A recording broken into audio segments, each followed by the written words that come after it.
गुंडागर्दी और भ्रष्टाचार जो चरम सीमा पर पहुंच गया है, सबसे पहला मेरा कदम यही होगा कि जिस तरह से पिछले 5 वर्ष में जिस तरह से अन्याय और अत्याचार हुए हैं, गरीबों पे, कार्यकर्ताओं पे झूठे केस लगाए गए और जिस तरह से हर विभाग में जो लूट का काम रहा वो बाड़ी विधानसभा क्षेत्र के लोगों से कभी छुपा नहीं है। मजबूरी थी कांग्रेस सरकार की, उन्होंने अपनी गद्दी बचाने के लिए अपने खेमे के जितने भी एमएलए थे सबको मुख्यमंत्री बना दिया और उनको पूरी छूट दे दी कि जो भी करना है वो करिए। तो जिस तरह का यहाँ जो संकट पैदा हुआ विधानसभा क्षेत्र में, मैं समझ रहा हूँ, मैं ये 6वां चुनाव लड़ रहा हूँ, ऐसा आज तक नहीं हुआ।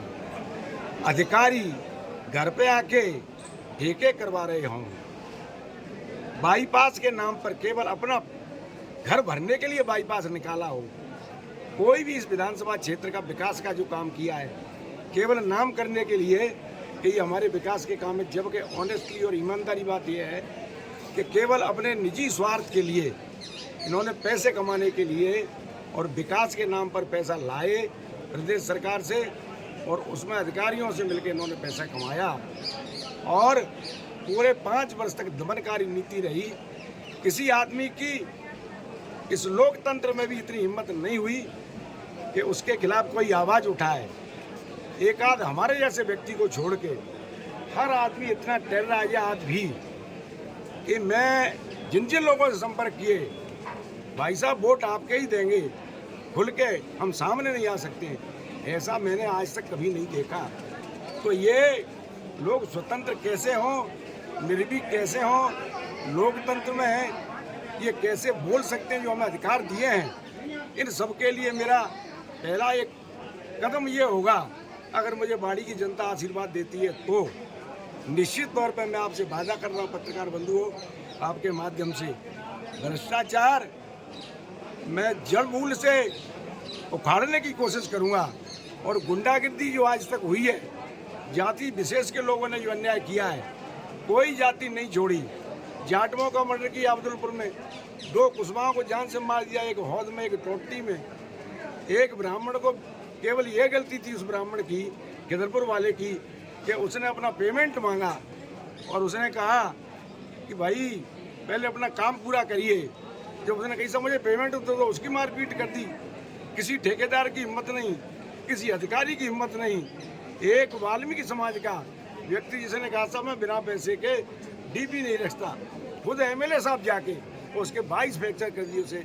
इसी वजह से कांग्रेस ने इनको टिकट नहीं दी, मजबूरी बस ये पाला बदल के वहाँ चले गए। अब इनको आगे पता लगेगी कि बदले हुए समीकरण और बदले हुए हालात में जनता कैसे आशीर्वाद देती है, ये समय बताएगा। लेकिन मैं आपसे कह रहा हूँ कि अगर मुझे आशीर्वाद मिला तो ये 2 कदम मेरे पहले होंगे, भ्रष्टाचार मिटाना, ईमानदारी से काम करना और गुंडागिर्दी जो हुई है उसे टोटल खत्म करना। नहीं, बसपा से आप कैसे मतलब इसको व्यवस्थाओं को सुधार करेंगे आप बसपा में?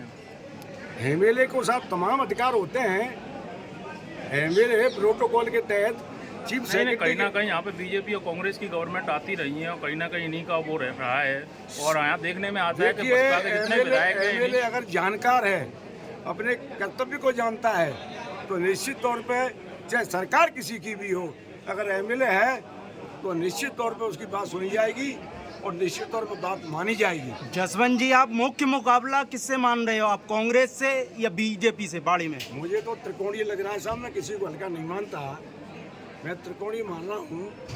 देखिए कि जिस तरह से 5 वर्ष में लूट करके और जो पैसा कमाया है, जनता साथ नहीं है। वो सोच रहा है कि जनता को मैं पैसे दे के जनता का ईमान खरीद लूँगा, अमूल्य जो वोट है जनता का उसे पैसे दे के मैं खरीद लूँगा। उनके मन में तो केवल ये भावना है और इसी भावना को लेके ये चुनाव लड़ेंगे। बाकी जनता और समाज, मैं कह रहा हूँ कि जो इनके 15,000 वोट मुसलमान समुदाय से आते थे उनमें ये शून्य हो गए और कांग्रेस पार्टी का वोट था उसमें ये शून्य हो गए। अब इनकी शुरुआत कहाँ से होगी ये पत्रकार सब जानते हैं। बाकी वक्त बताएगा कि जनता अगर वास्तव में दुखी है, लोग वास्तव में दुखी हैं, वास्तव में देख रहे हैं कि अपने घर भरने के अलावा कोई काम नहीं किया है, वास्तव में देख रहे हैं कि भ्रष्टाचार हुआ है, वास्तव में ये देख रहे हैं कि कोई भी अधिकारी बोलता है उसकी पिटाई होती है। ऐसे विधायक को बदलना ठीक है या नहीं, ये तो आने वाला वक्त जनता फैसला करेगी कि जनता जनार्दन किसको आशीर्वाद देती है। प्रेजेंट एमएलए हमेशा आपका आरोप लगाते हैं कि 10 साल आपकी सरकार रही जब आप बीजेपी में थे, अब तो परिस्थितियां बदल गई हैं, लेकिन जब आपने कुछ नहीं किया, एक कोई न कोई एक वो बता दें कि आपने कोई विकास कार्य किया हो। मैंने, अगर आपको ध्यान हो तो एमएलए बनने के बाद 5 साल बाद एक बुक मैंने 10,000 से ज़्यादा बुकें बांटी थी। उन 5 वर्षों में मैंने कितना काम किया, उस बुक के अंदर सब कुछ है।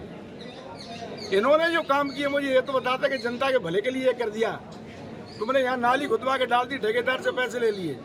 तुमने एरिगेशन में कोई सीमेंट नहीं लगाया, और मैंने जब ठेकेदार से ये पूछी कि ठेकेदार तेरे को शर्म नहीं आती क्या, तू सीमेंट नहीं लगा रहा है? बोला साहब 6 करोड़ लिए, 6 करोड़ रुपए मेरे से। इनका आरोप है कि आपने अगर कोई विकास कार्य किया होता, आपकी कोई पट्टिका होती है, आपने कोई। साहब मेरे को एक बताओ कि जब मैं एमएलए आपने बनाया तब सरकार नहीं थी?